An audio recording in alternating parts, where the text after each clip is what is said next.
अमीर ननद की गरीब भाभी। रीना एक मध्यम परिवार की लड़की थी, लेकिन उसकी भाभी शिवानी एक बड़े घर की बेटी। शिवानी की शादी अभिषेक से लव मैरिज थी।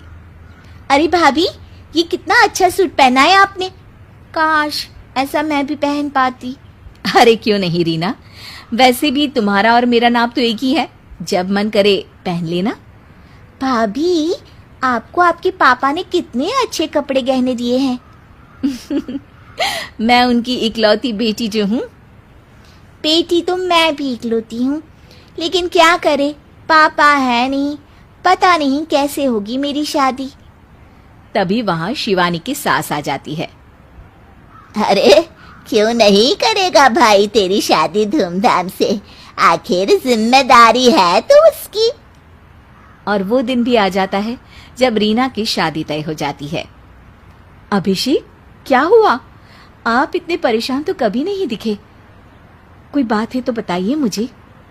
अरे शिवानी, वैसे तो शादी का सारा इंतजाम हो गया है, लेकिन गहनों का रेट तो आसमान छू रहा है। कैसे क्या करूं, कुछ समझ में ही नहीं आ रहा। थोड़ी देर में शिवानी अपने पूरे गहने अभिषेक के सामने रख देती है। ये लीजिए, गहनों का इंतजाम भी हो गया। अरे नहीं नहीं शिवानी, मैं ये गहने किसी हालत में भी नहीं ले सकता। ये तुम्हारे पिता ने तुम्हें दिया था, और तुम हो कि। तभी वहां सास आ जाती है। अरे तो क्या हुआ, इसकी तो हो गई ना शादी, अब किसे दिखाने हैं इसने गहने। सास गहनों का डिब्बा शिवानी के हाथ से लेकर वहां से चली जाती है। रीना की शादी धूमधाम से होती है और अब वो बड़े घर की बहू बन जाती है। वहीं रीना की शादी के बाद शिवानी और अभिषेक उसकी शादी के कर्जों से डूब जाते हैं। मैं सोच रही हूँ नौकरी करनी शुरू कर दूं, वैसे भी पढ़ी लिखी हूँ, आपकी थोड़ी मदद भी हो जाएगी। वैसे शिवानी, कुछ दिन कर लो तो अच्छा ही होगा, क्योंकि जरूरत भी है। अब शिवानी भी नौकरी करने लगती है और घर खर्चे में अभिषेक का हाथ बटाती है। एक दिन शिवानी, रीना का फोन आया था, कह रही थी कि आने वाले त्योहार में उसके ससुराल जाना है। ठीक है माँ। अरे ठीक तो है, लेकिन एक काम कर लेना, उसके सास ससुर से लेकर पूरे खानदान के कपड़े मिठाइयाँ सब ले आना, और हो सके तो रीना के लिए छोटे से कान में पहनने के बूंदे भी। और क्या है ना, शादी में उसे सारी बड़ी बड़ी कान की ज्वेलरी दी थी, घर में पहनने के लिए तो उसके पास कुछ भी नहीं है। शिवानी सोच में पड़ जाती है कि वो क्या करे, क्योंकि कर्जों और घर के खर्चों के बाद तो पैसे बचते ही नहीं थे। शिवानी फिर अपने पिता को फोन करती है और उनसे पैसे मांगती है।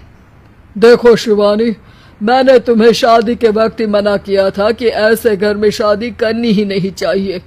अरे अभिषेक को शर्म आनी चाहिए जो ससुराल से पैसे मंगवा रहा है। शिवानी को पिता की बात पर गुस्सा आ जाता है। आप मेरे पिताजी हैं और मैं परेशान थी, इसलिए आपसे मदद की उम्मीद की पापा। अभिषेक को तो पता भी नहीं है कि मैंने आपसे पैसे मांगे हैं। शिवानी सोचती है कि वो अभिषेक से बात करे, लेकिन फिर उसे लगता है कि वो टेंशन ले लेगा। तभी शिवानी की नजर हाथ के कंगन पर पड़ती है, सीधे बाजार जाती है और उसे बेचकर ननद के घर ले जाने का सारा सामान लेकर आती है और सास के सामने रख देती है। हाँ ठीक है, लेकिन फल थोड़े और अच्छी क्वालिटी के होने चाहिए थे। शिवानी कुछ नहीं कहती, वहां से चली जाती है। एक दिन शिवानी, रीना का फोन आया था, बहुत रो रही थी। क्यों माँ, क्या हुआ? सब ठीक तो है ना उसके ससुराल में? अरे तूने तो उसकी नाक ही कटवा दी। अब मैंने क्या कर दिया माँ? कह रही थी कि बड़े घर की बहू है भाभी, जो कपड़े दिए वो ब्रांडेड भी नहीं थे। तू तो जानती है ना उन लोगों का पहनावा कितना अच्छा है। तू तो मेरी बेटी का भला कभी सोचती नहीं। हाय भगवान, अरे बड़े घर की बहू है, इसी बात की जलन है ना तुझे, लेकिन याद रख मेरी बेटी का सोचने के लिए भगवान है, तुम लोग कभी उसका बुरा नहीं कर पाओगे। अब शिवानी के मन में सवाल था कि क्या ईश्वर सिर्फ रीना के साथ है, उसके साथ नहीं। लेकिन उसे सुकून था कि वो अभिषेक के साथ उसकी जिम्मेदारियों को निभाने में बराबरी की हकदार है। शिवानी वहां से चली जाती है। वो सास से कुछ नहीं कहती, क्योंकि अमीर घर की बहू बनकर रीना को भले ही सुकून ना हो, लेकिन गरीब घर की बहू बनकर शिवानी खुश है, क्योंकि खुशी पैसों से नहीं परिस्थितियों पर निर्भर करती है।